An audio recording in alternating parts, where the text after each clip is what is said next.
The most talked about Toronto Maple Leaf this season has been William Nylander, and he hasn't played 1 second of hockey in the NHL. Fans love contract talk, good and bad. So let's look at the 9 worst NHL contracts in 90 seconds. Start the clock. Even Jeff Finger had to be surprised to get a 4-year, $14 million contract offer with the Leafs, seeing as he had just 94 games experience. He spent the last 2 years of the deal with the Marlies. Oh, the pre-salary cap days when guys like Bobby Holik, who never scored more than 65 points in a season, got a 5-year deal worth $45 million. When Wade Redden wasn't living up to his 6-year, $39 million contract, they buried him in the minors and eventually bought him out. It did force the league to change the rules for sending big contracts to the AHL.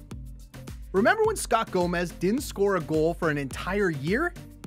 Well, he made $7.3 million doing it. The Flyers traded Mike Richards and Jeff Carter just so they could fit Ilya Bryzgalov's humongous big 9-year, $51 million contract under the cap. They bought him out after 2 years.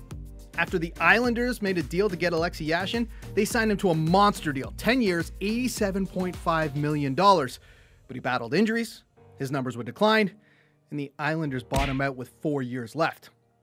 Brad Richards was the, quote, best UFA available back in 2011, and he used that title to sign a 9-year, $60 million deal with the Rangers.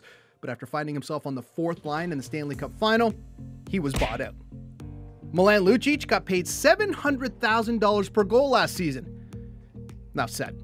And no shocker here, Rick DiPietro, 15 years, $67.5 million, and a buyout that pays him until 2029. Oops.